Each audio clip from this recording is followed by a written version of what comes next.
Halo, saya Putri Devira Sudiantari. Di sini saya akan menjelaskan tentang politik dan strategi nasional.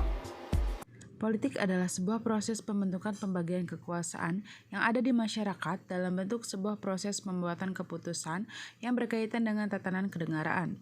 Politik dapat dikatakan sebagai sebuah seni dan ilmu untuk dapat meraih kekuasaan baik itu yang diraih secara konstitusional maupun inkonstitusional. Kata politik berasal dari bahasa Yunani yaitu polis yang berarti kota yang berstatus negara atau city-state. Aristoteles dan Plato menganggap politik adalah suatu usaha untuk mencapai masyarakat politik yang terbaik. Adapun lembaga politik yang terdiri dari Presiden, Majelis Permusyawaratan Rakyat, Dewan Perwakilan Rakyat, Dewan Perwakilan Daerah, Badan Pengawas Keuangan, Mahkamah Agung, Mahkamah Konstitusi, dan Komisi Yudisial. Suprastruktur politik. Suprastruktur politik merupakan lembaga-lembaga politik bentukan negara yang berfungsi menjalankan struktur ketatanegaraan.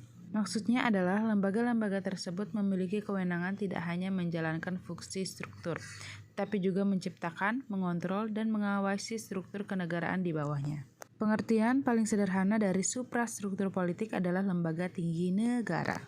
Komponen suprastruktur politik. Yang pertama ada komponen legislatif, yang terdiri dari Majelis Permusyawaratan Rakyat, Dewan Perwakilan Rakyat, Dewan Perwakilan Daerah. Yang kedua, komponen eksekutif, yang terdiri dari Presiden dan Wakil Presiden. Ketiga, komponen yudikatif, yang terdiri dari Badan Pengurus Keuangan, Mahkamah Agung, Mahkamah Konstitusi, dan Komisi Yudisial. Selanjutnya, infrastruktur politik. Infrastruktur politik adalah suasana kehidupan politik rakyat yang berhubungan dengan kehidupan lembaga-lembaga kemasyarakatan dalam kegiatannya untuk memengaruhi baik secara langsung maupun tidak langsung terhadap kebijakan lembaga kenegaraan dalam menjalankan fungsi serta kekuasaannya. Unsur infrastruktur politik di Indonesia. Yang pertama ada partai politik.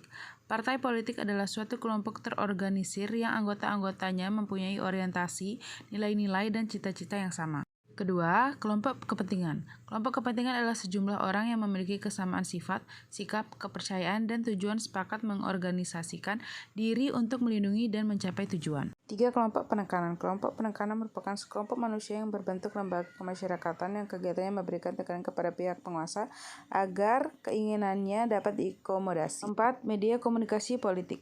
Media komunikasi politik merupakan salah satu instrumen politik yang berfungsi menyampaikan informasi dan persuasi mengenai politik, baik dari pemerintah kepada masyarakat dan sebaliknya. Tokoh politik adalah orang yang karena perjuangan dan idealismenya dikenal oleh masyarakat, sehingga segala pendapat dan perbuatannya diikuti oleh banyak orang.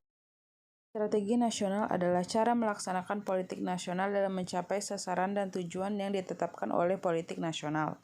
Strategi nasional disusun untuk melaksanakan politik nasional, misalnya strategi jangka pendek, jangka menengah, dan jangka panjang.